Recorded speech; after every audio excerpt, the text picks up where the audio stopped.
واو زبر وا، با لام زیر بل، و بل، یہاں پر یہ الف ہے، یہ سائلنٹ ہے، نہیں پڑھا جائے گا، و بل، یا واو زبر یو، و بل یو، یہاں پر یہ حروف لین ہے، واو سے پہلے زبر ہے، واو ساکن سے پہلے جب زبر ہو تو واو حروف لین ہوتا ہے۔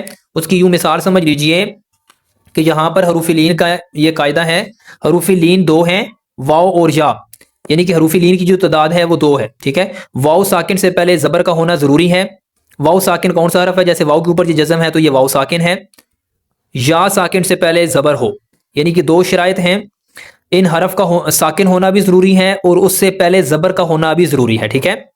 واو ساکن اور یا ساکن سے پہلے جب زبر ہوگی تو یا اور واو حروف لین ہوں گے، تو ان دو حروف کو نرم آواز کے ساتھ جلدی ادا کریں، یعنی کہ یہ نرم آواز سے اور جلدی پڑھے جاتے ہیں۔ حروف لین بھی معروف آواز سے پڑھے جاتے ہیں، ان کو مجہول ہونے سے بچانا ہے اور معروف آواز سے پڑھنا ہے۔ اب اس کی مثال یوں سن لیجئے، وَبِلْ یو، یہاں پر جو ہم پڑھ رہے ہیں حروف لین واو ساکن بھی ہے اور واو سے پہلے زبر بھی ہے، یعنی کہ یہ دونوں شرائط اس کی پوری ہیں تو یہ حروف لین ہے، ٹھیک ہے۔ جہاں پر بھی واو ہوگا اس کے اوپر جزم، یعنی کہ وہ ساکن ہوگا اور اس سے پہلے زبر کا ہونا بھی ضروری ہے۔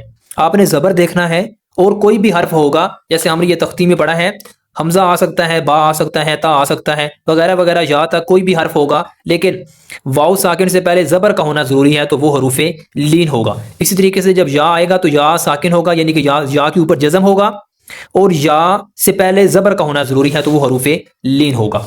حروف لین نرم آواز سے جلدی پڑھیں گے، وَبِلْ یَوْ، میم لام زیر مل، وَبِلْ یَوْمِل۔ اب ایک اور بات ہم نے یہاں پڑھی ہے کہ اس کو معروف پڑھنا ہے، مجہول ہونے سے بچنا ہے۔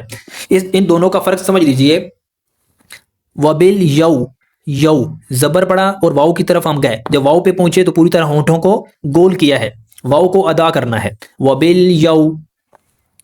اگر آپ پوری طرح ہونٹوں کو گول نہیں کریں گے تو پھر کیا ہوگا؟ وہ مجہول ہو جائے گا۔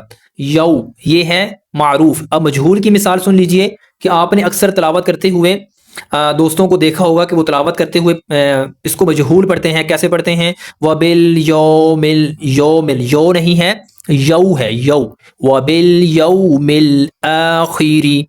حمزہ کھڑا زبر ایک الف کے برابر کھینچیں گے، خا زیر خی، آخی، را زیر ری، آخری، وَبِالْيَوْمِ الْآخِرِ۔